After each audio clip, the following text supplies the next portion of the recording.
Y cada uno de ellos va trayendo ciertas calamidades a la tierra. Pero, y lo vamos a ver de nuevo, con cada uno de los, no solo los sellos, sino las trompetas también, y es que entre el sexto y el séptimo siempre hay un intermedio.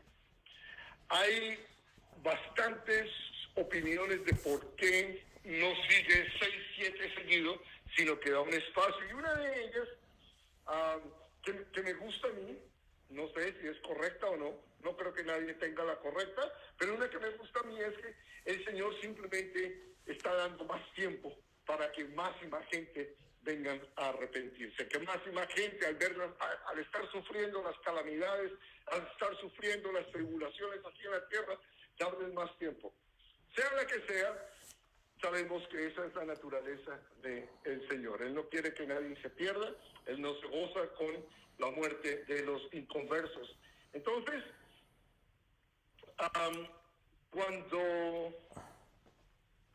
cuando abre el sexto sello, los que están ahí están ansiosos, y luego entonces viene el capítulo 7, nos habla acerca de los 144,000 elegidos, de los marcados por el Señor, y ahora entra el capítulo 8 y lo que pasa es algo majestuoso, llamémosle así, es algo muy solemne, muy sobrio en el cielo, porque el séptimo sello se va a abrir. Y por eso hay silencio. Y ahí van a estar las mujeres.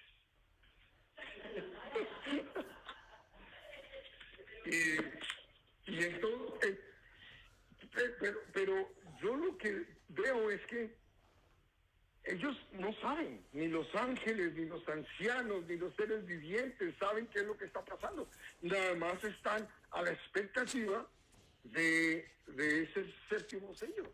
Porque lo único que se puede ver y apreciar es el rollo, el pergamino, con los 7 sellos, quito 1, 2, 6, y va al séptimo, y yo creo que están listos, una expectativa para gritar gloria al Señor, y alabarle, a pesar de que ya lo hicieron, en capítulo 4 y 5.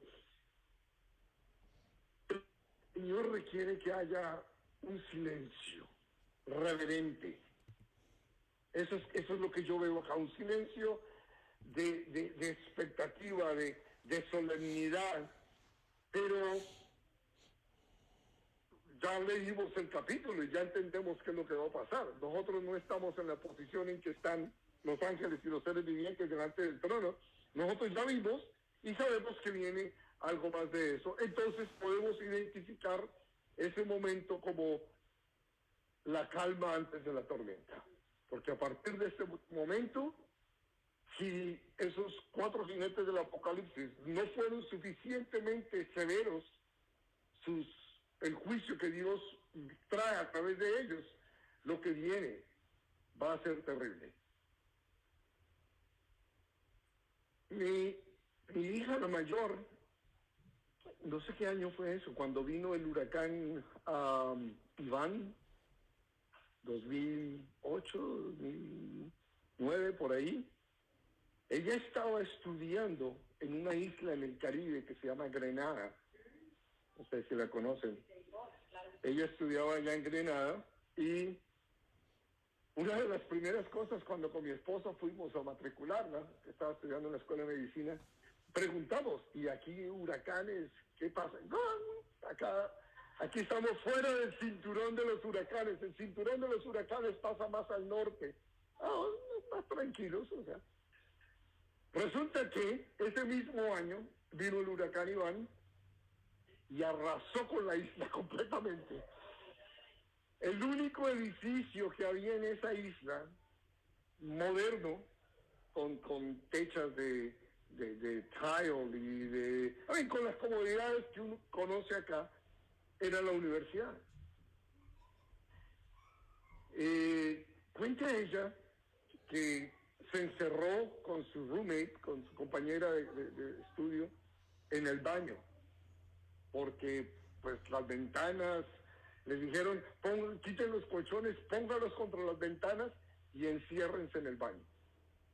y ella sentía el viento y cómo golpeaba contra los vidrios y cómo rompían los vidrios y se sentía ella en el baño con su compañera y dice que de pronto un silencio sepulcral, como dice el tango, y se salieron del cuarto y se asomaron, un silencio ensordecedor, decía ella.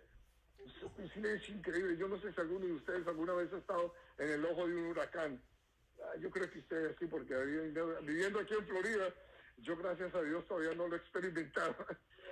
Y dice, era un silencio increíble. Y ella, como nunca había experimentado eso, nosotros vivimos en California, sabemos lo que son los temblores, pero no los huracanes.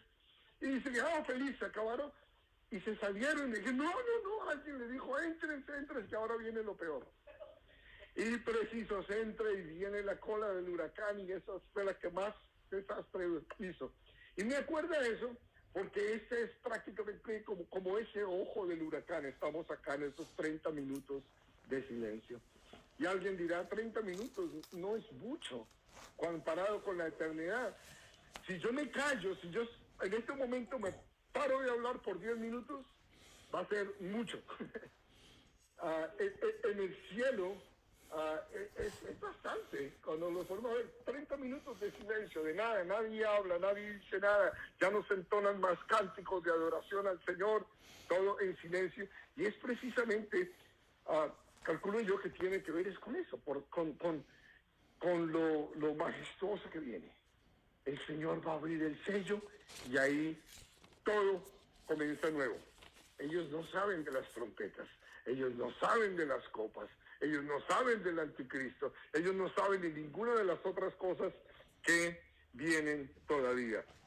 Así que en el capítulo 7 tuvimos la pausa, que es el preludio del séptimo sello. Versículo 2 dice, y vi a los 7 ángeles que estaban en pie ante Dios y se les dieron 7 trompetas. Hay una tradición judía que yo escuché por muchos años. Creo que inclusive antes de ser yo cristiano, había escuchado que los judíos decían que Dios estaba rodeado con 7 ángeles. Entonces, algunos de ustedes han escuchado esto, que alrededor de Dios hay 7 ángeles atendiéndole y sirviéndole. Es una tradición judía. Y esto, ahora que estaba preparando y estudiando, me acordó de eso, ¿no? Posiblemente tenga alguna razón el por qué eso de los 7 ángeles. Pero el elemento de las trompetas es muy interesante y muy importante dentro del plan de Dios en general. Lo primero que vemos con trompetas en el Señor, bueno, lo primero no necesariamente, pero uno de los eventos importantes dentro del plan de Dios con su pueblo Israel, lo vemos aquí en Números 10, versículos 1 y 2, y dice así, Jehová habló a Moisés diciendo, hazte 2 trompetas de plata, de obra de martillo las harás, las cuales te servirán para convocar la congregación y para hacer mover los campamentos. Entonces le mandó que hicieran 2 trompetas. Hay quienes dicen que no es los que se llama el shofar. El shofar, ¿saben cuáles son las trompetas judías? Porque los shofar son de cuernos de carnero, ¿okay? Y esos son los que soplan normalmente. Estos que el Señor mandó a hacer fueron 2 trompetas de plata. Y la idea de esas trompetas era para, primero como nos dice el texto, para convocar a la congregación, para llamar al pueblo cuando iban en el camino por el desierto. Acordémonos, la otra vez yo les hice un diagrama que parece como una cruz, la manera en que acampaban el pueblo. Estaba el tabernáculo en el centro, luego 3 tribus, 3 tribus, 3 tribus y 3 tribus a cada uno de los puntos cardinales de alrededor del tabernáculo. Entonces, cuando había llamado para convocación, para la congregación, entonces tocaban trompetas y que recogieran el tabernáculo, que recogieran sus tiendas y seguir el camino. Números 10 también, pero esta vez en los versículos 9 y 10, o 9 al 10, nos dice: y cuando saliereis a la guerra en vuestra tierra contra el enemigo que os molestare, tocaréis alarma con las trompetas y seréis recordados por Jehová vuestro Dios y seréis salvos de vuestros enemigos. Una vez que han entrado a la tierra prometida, el Señor les dice que toquen las trompetas para cuando sean atacados por los enemigos que iban a venir.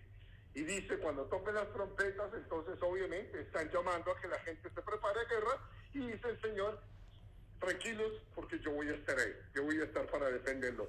Pero no solamente esto, sino que dice: y en el día, el versículo 10, y en el día de vuestra alegría, y en vuestras solemnidades, y en los principios de vuestros meses, tocaréis las trompetas sobre vuestros holocaustos y sobre los sacrificios de paz, y os serán por memoria delante de vuestro Dios, yo Jehová vuestro Dios.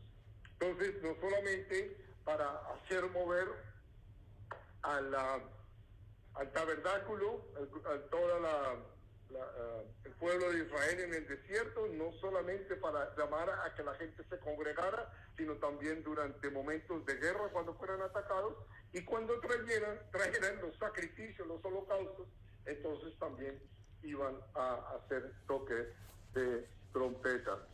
Es interesante, también nos incumbe el hecho de las trompetas, porque en 1 Corintios 15, y estoy seguro todos conocen este pasaje, dice: aquí os digo un misterio.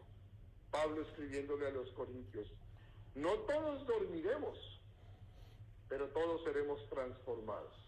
O sea, no todos moriremos, no todos vamos a morir, pero seremos transformados.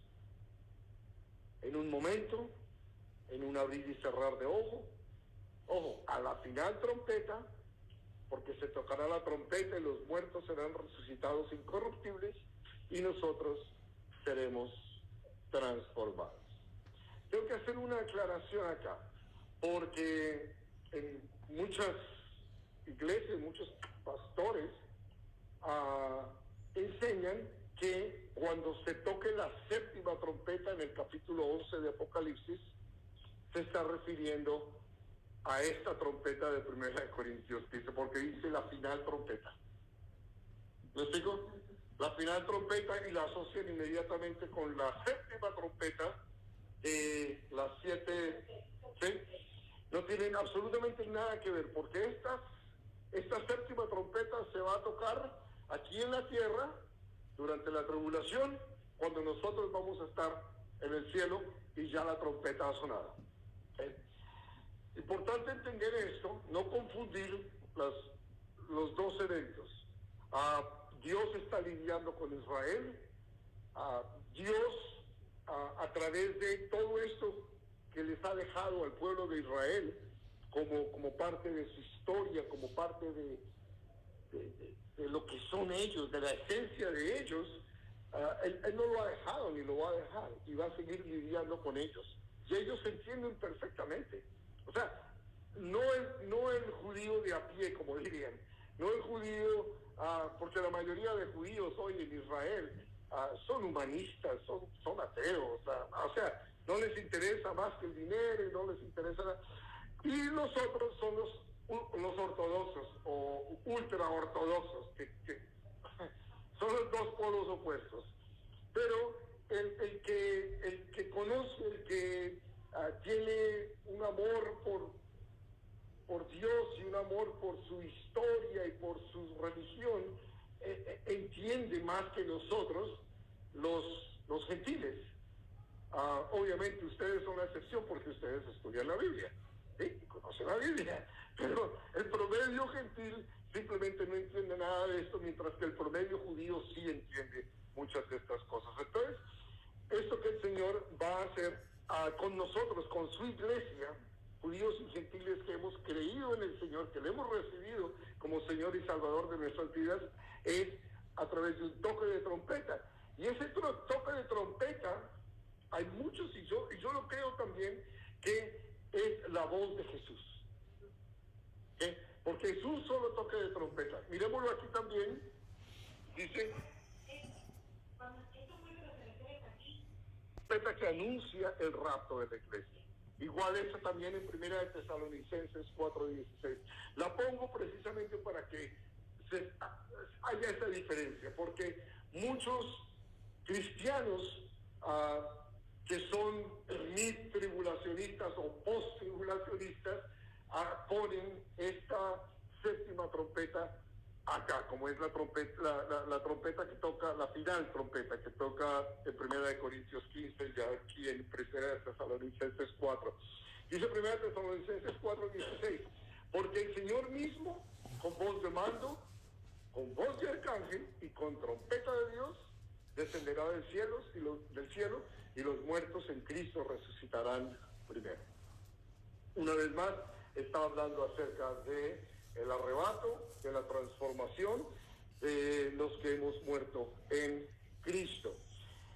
¿Y por qué digo yo que esa voz, ese toque de trompeta es la voz de Jesús? Por esto, porque ya lo vimos en Apocalipsis 1:10, dice, yo estaba en el Espíritu en el día del Señor y oí detrás de mí una gran voz como de trompeta, y es el Señor que le dice, yo soy el Alfa y la Omega, el principio y el fin. Entonces, yo quisiera creer que es eso, es que no es un sonido de trompeta necesariamente, sino la voz del Señor, que quizás para el mundo sonará como trompeta, para nosotros es el llamado que nos está haciendo. Es trompeta las que derribaron los muros de Jericó, y yo digo, esas mismas trompetas que van a empezar a sonar son las que van a derribar la oposición de este mundo pagano, de este mundo pecador por el Señor. Luego, versículo 3 nos dice, otro ángel vino entonces y se paró ante el altar con un incensario de oro, y se le dio mucho incienso para añadirlo a las oraciones de todos los santos sobre el altar de oro que estaba delante del trono. El incienso, inclusive en algunas denominaciones hoy en día, todavía usan mucho el incienso como símbolo de las oraciones de los santos, porque va al cielo con olor agradable. La Iglesia Católica lo usa, muchos en la Iglesia Ortodoxa usan los incensarios. Si ustedes fueron católicos alguna vez, se acordarán ese olor tan particular.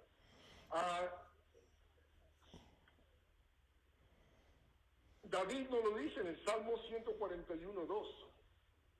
Subo mi oración delante de ti como el incienso, el don de mis manos como la ofrenda de la tarde. Así que cuando nosotros oramos,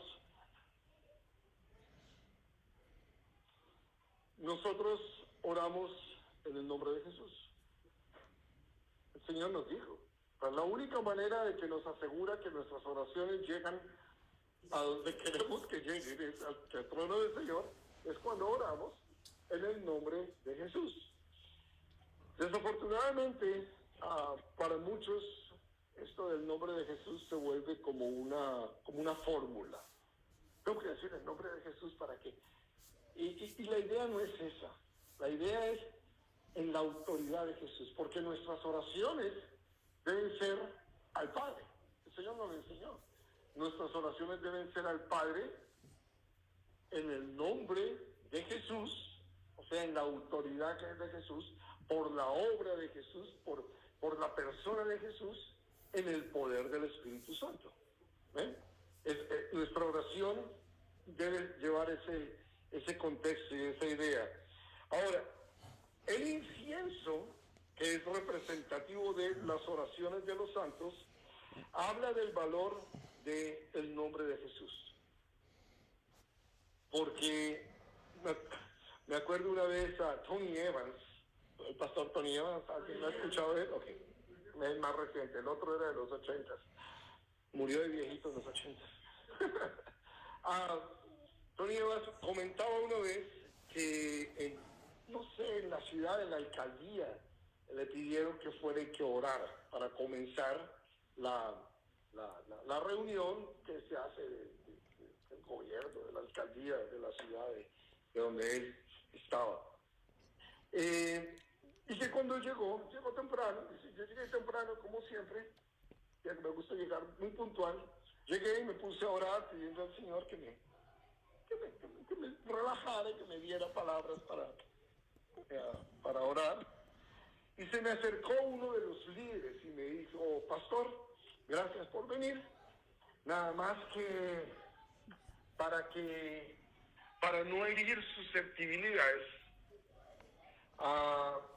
porque aquí hay gente de todas denominaciones y hay ateos y hay de todo.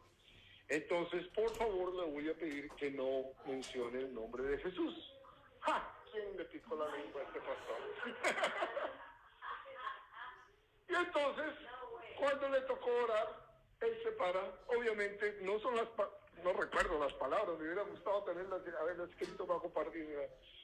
Pero él dijo algo así como: Padre, me pidieron que viniera a orar, pero me dijeron que no orara, que no mencionara el nombre de tu Hijo Jesucristo, mi Señor, mi Salvador. Y si me piden que venga a orar y que no mencione el nombre de Jesucristo, ¿para qué orar? Por eso, como me pidieron que viniera a orar, y como estoy seguro que ellos quieren que esa oración llegue ante ti, y si no menciono el nombre de Jesucristo, mi Señor y mi Salvador, el Creador del universo, entonces esa oración no va a llegar. Yo me reía cuando escuché esto que él mencionaba. ¿De qué nos sirve una oración si no es en el nombre de Jesús? Y entonces, este incienso, como representa las oraciones de los santos, está hablando acerca de eso, del nombre de Jesús.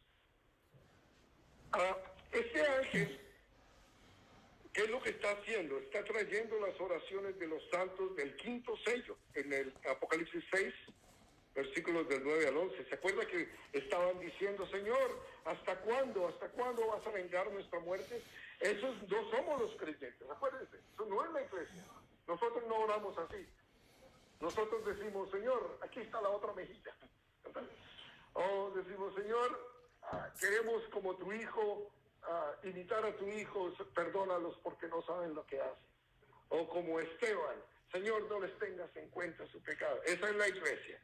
Pero esa, como no era la iglesia, sino son los santos de la tribulación que han muerto por el nombre de Cristo, entonces ellos están diciendo: Señor, ¿hasta cuándo nos vas a vengar? ¿Hasta cuándo vas a permitir que esto pase? Haz algo.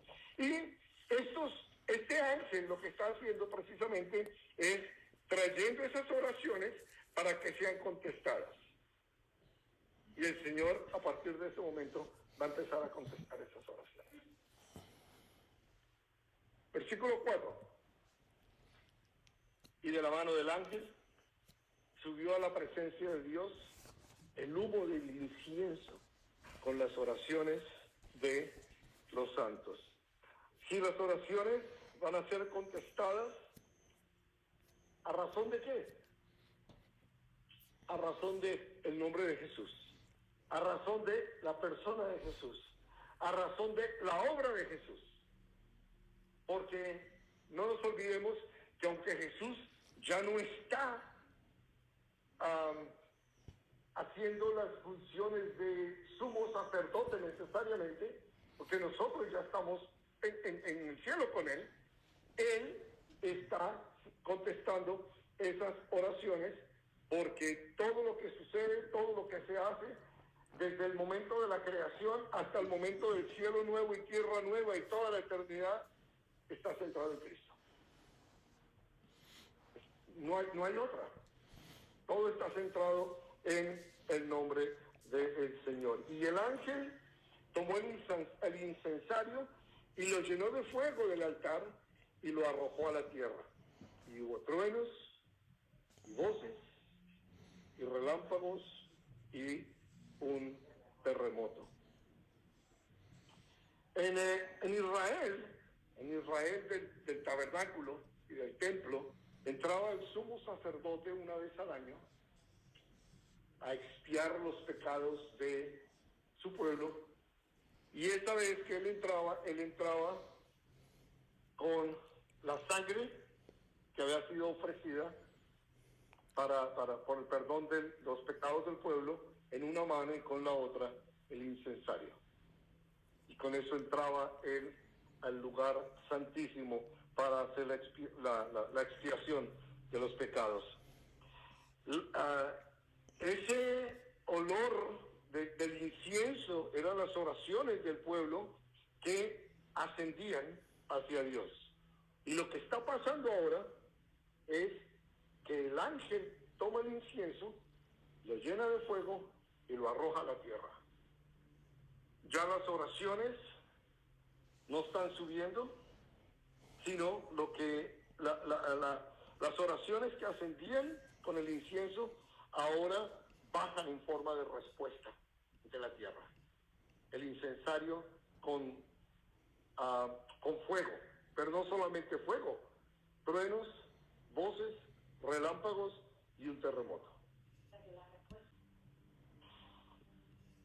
Mis hermanos, hablábamos hace 2 o 3 semanas, no recuerdo, hablé acerca del justo juicio de Dios. ¿Se acuerdan? Que hubo al final una pequeña... Ok. Dios tiene que juzgar al mundo.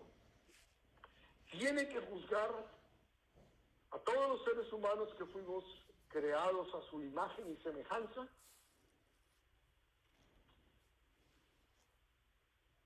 Y Él tiene que juzgarnos con toda la severidad que demanda el Dios perfecto, el Dios 3 veces santo. Y algunos pensarán, algunos cristianos quizás no muy conocedores de la palabra o recién convertidos, dirán, pero yo no quiero, ¿cómo hago para salvarme de ese juicio de Dios? No te preocupes, ya fuiste enjuiciado y fuiste sentenciado como culpable. ¿Qué? Porque no hay ni uno bueno, ni siquiera uno, nos dice Pablo. Ni siquiera uno. Entonces, todos hemos pecado y estamos destituidos de la gloria de Dios. Pero Cristo vino y tomó nuestro lugar en la cruz y Él pagó. Me gusta como lo dice, ¿cómo se llama? Un predicador de California que sale Ray Comfort dice, nosotros rompimos la ley de Dios, la ley moral de Dios, y por consiguiente todos somos culpables. Y estamos en la celda esperando el día de nuestro juicio final. Pero Cristo vino y pagó la fianza. Y algunos de nosotros, que no somos tan mensos, dijimos, gracias Señor, recibimos el regalo de la salvación, porque es un regalo, es gratuito, no te lo mereces, no lo puedes comprar, no lo puedes ganar con obras buenas ni nada. Lo recibiste, el regalo que el Señor te dio. Y ahora el Señor te declara justo. No eres justo, pero Él te declaró justo. ¿Sí? Y al ser declarados justos, entonces estamos libres. Y estamos esperando simplemente que venga ese día maravilloso en que vamos a estar en presencia de nuestro Padre Celestial, el Dios justo, el Dios del universo y de nuestro abogado. Nos amó Dios al mundo que entregó a su Hijo unigénito para que todo aquel que en Él crea, no solamente los elegidos, los predestinados, no, todo aquel que en Él crea no se pierda, mas tenga vida eterna. así como tú recibiste la salvación, yo recibí la salvación siempre ha estado ahí, disponible, porque es por gracia, por gracia. El Señor nos dio el regalo, que es su gracia, y nosotros recibimos el regalo por la fe. Y ha estado para toda la humanidad, ha estado disponible. Los que lo rechazan a conciencia de que lo rechazan a sabiendas, porque tienen conciencia. Acuérdense, conciencia significa con conocimiento. Nadie peca sin saber que está pecando. Aún los incrédulos. ¿Sí se acuerdan? ¿Se acuerdan cuando estábamos en el mundo? Sabíamos, nosotros sabíamos. Obviamente hay algunos que tienen su conciencia ya cauterizada, tienen callos en la conciencia. Pero Pablo nos dice, para que ninguno tenga excusa delante del Señor. Entonces, ellos reciben el debido juicio, el justo juicio de Dios, y es con lo que nos estamos encontrando acá. Entonces, nos habla de truenos. Los truenos generalmente, y aquí en Florida, como yo he aprendido a ver truenos, que no veía porque... Generalmente, cuando aquí la en la mañana, en la casa cae de noticias. Pero yo les digo ustedes. Los truenos están anunciando la tormenta del juicio de Dios. Las voces son Dios anunciando que provienen de Él y no que son necesariamente fenómenos naturales como muchos pudieran creer. Los relámpagos son parte de ese juicio. Estaba leyendo unas nuevas medidas que han hecho tratando de identificar la carga de los relámpagos, y alguien midió, dice que los relámpagos pueden llevar 1.300 millones de voltios. No, es una cifra increíble, pero no nos debe extrañar porque provienen de Dios, del Todopoderoso. Eso habla del poder de Dios, y el terremoto simplemente es la respuesta de la tierra sobre la magnitud del poder que se está ejerciendo sobre ella. Una vez más, está el Señor llamándole atención a esta gente. Lo vimos en el capítulo 6, en donde se esconden bajo las piedras en vez de buscar a la roca de la vida, que es el Señor Jesucristo. Se esconden bajo las rocas para protegerse del juicio de Dios.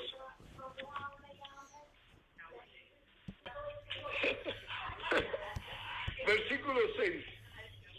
Y los 7 ángeles que tenían las 7 trompetas se dispusieron a tocarla. Entonces, ese es el momento solemne. El Señor quita el sello, y lo que la gente está esperando, los que están en el cielo, que están esperando, se dan cuenta que no pasó libre. Es importante entonces aquí anotar que todo lo que vamos a ver a partir de este momento son hechos literales, no son simbólicos, son literales. Vamos al versículo 7. El primer ángel tocó la trompeta y hubo granizo y fuego mezclados con sangre que fueron lanzados sobre la tierra, y la tercera parte de los árboles se quemó, y se quemó toda la hierba verde. Así que aquí se terminó la pausa que habíamos visto en el capítulo 7, versículo 3, en donde a los ángeles se les dijo que esperaran, que no dañaran a la tierra todavía hasta que no fueran escogidos, marcados los 144,000, y aquí se termina la pausa. Y entonces viene el primer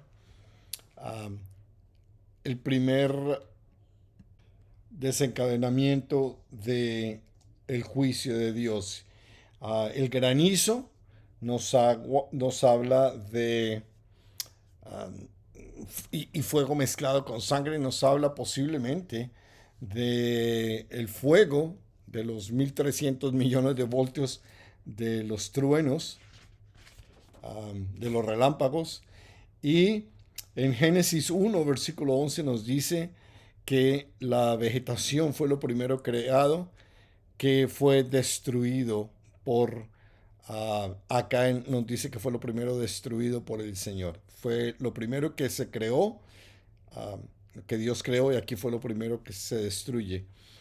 Y en el libro de Éxodo también vemos que las plagas son literales, el agua convertida en sangre, las moscas, los sapos, todo fueron eventos literales. Versículo 8 y 9, el segundo ángel tocó la trompeta y como una gran montaña ardiendo, el fuego fue precipitada en el mar y la tercera parte del mar se convirtió en sangre y murió la tercera parte de los seres vivientes que estaban en el mar y la tercera parte de las naves fueron destruidas. Así que la segunda trompeta transforma el agua en sangre. Y nos dice que es como una gran montaña, o sea, no es una gran montaña, pero es una masa grande de tierra. Juan no sabe cómo describirla, por eso dice que lo compara con una montaña. Y la masa de tierra, el mar, el fuego y la sangre y los seres vivientes, todos fueron destruidos. Y las naves y todo lo que menciona son, quiero hacer ese énfasis que es literal y no simplemente que es una alusión a algo distinto. La sangre en el mar es la sangre de una tercera parte de los seres vivientes, de la vida marina, que fueron destruidos. Aquí no veo muy contentos a los de Greenpeace y todas estas organizaciones creadas para la protección del mar y de los recursos. Pero pues Dios es el dueño de todo y Él hace lo que Él quiere. Versículos 10 y 11 dice: el tercer ángel tocó la trompeta y cayó del cielo una gran estrella ardiendo como una antorcha y cayó sobre la tercera parte de los ríos y sobre las fuentes de las aguas. Y el nombre de la estrella es Ajenjo. Y la tercera parte de las aguas se convirtió en ajenjo, y muchos hombres murieron a causa de esas aguas porque se hicieron amargas. Esta es la tercera trompeta, que el agua dulce la convierte en agua amarga, los ríos, los lagos. Este juicio afecta a uno de los dioses de nuestra época, el dios del medio ambiente, que hoy es adorado por una gran parte de la población del mundo. Bueno, perdón, de la población occidental, más bien. La estrella, ¿a qué se refiere? ¿A qué se referirá? ¿A un meteorito? Posiblemente hay quienes creen. ¿A un meteorito con metales tóxicos? Es posible.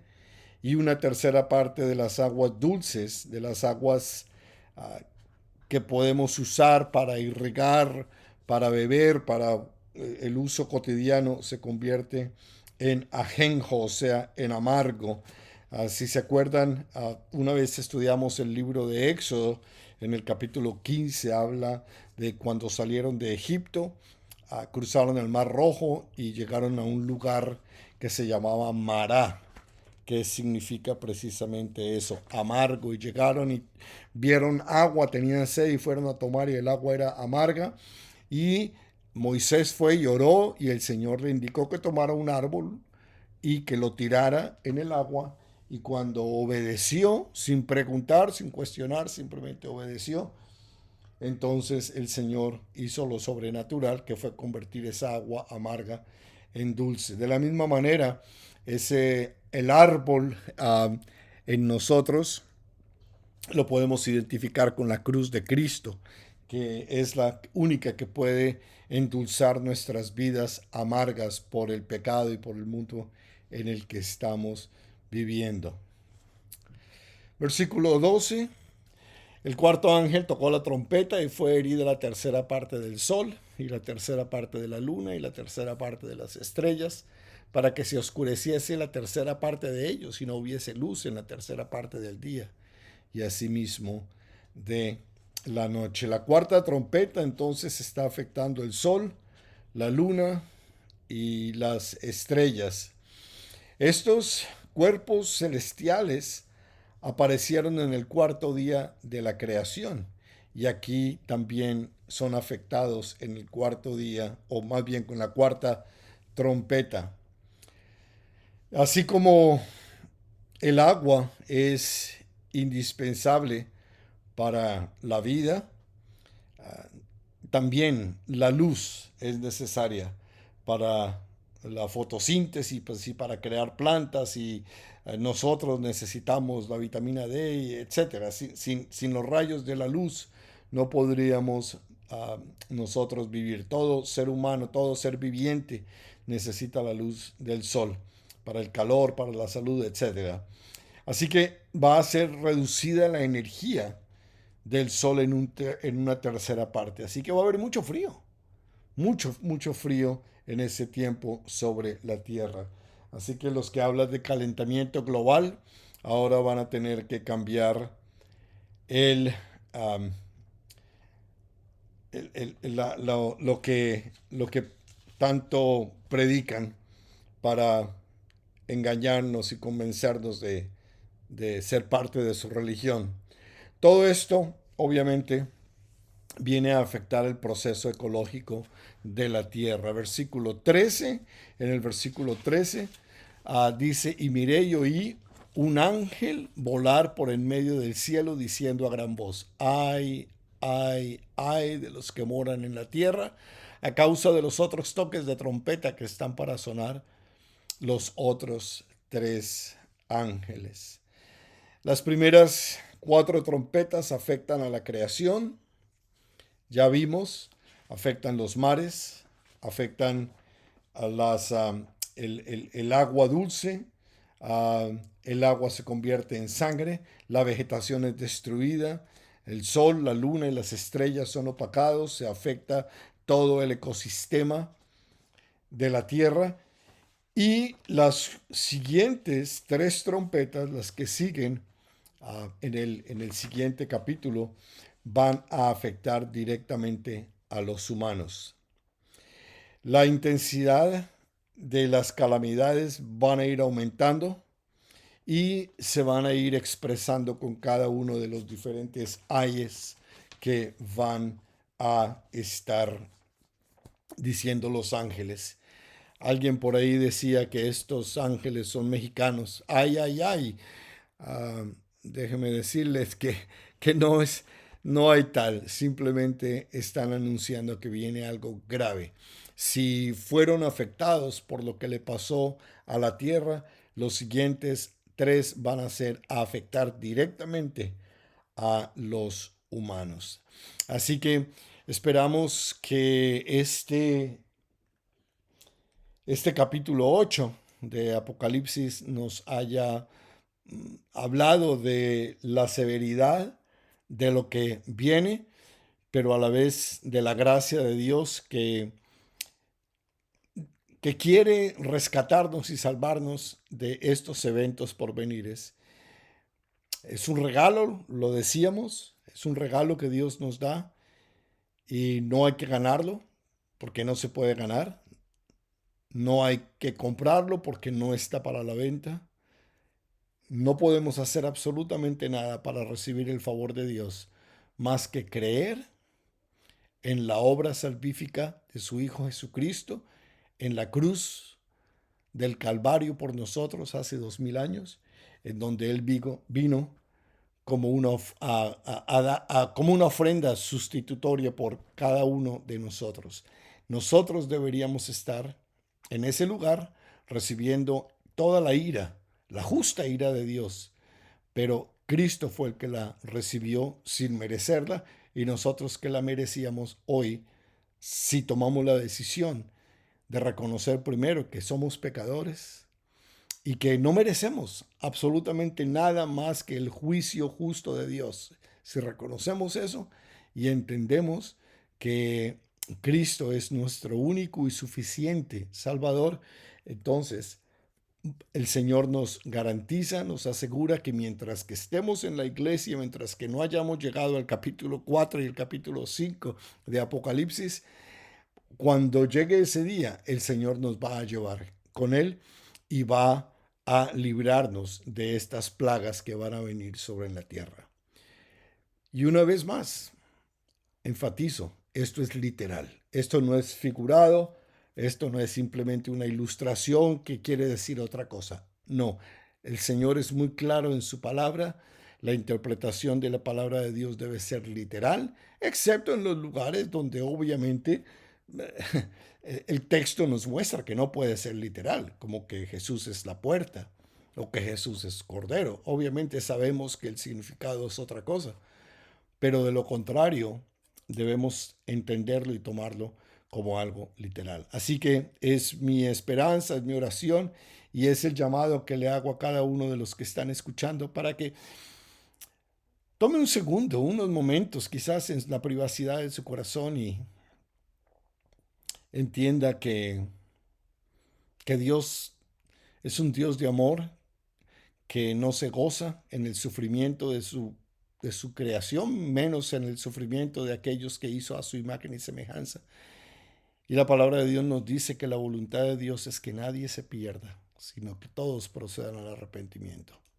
Pero el amor de Dios nos dice que Él no forza a nadie. Así que, mi amigo que nos escucha, mi amiga que nos escucha, la decisión es tuya. Como dirían en el tenis, la pelota está en el lado de la cancha tuyo. Así que tú decides qué hacer. Y déjame decirte una cosa, que no decidir es decidir. Si tú no tomas una decisión, estás decidiendo. Así que el Señor te bendiga. Bendiciones a todos en el nombre de Jesús. Amén.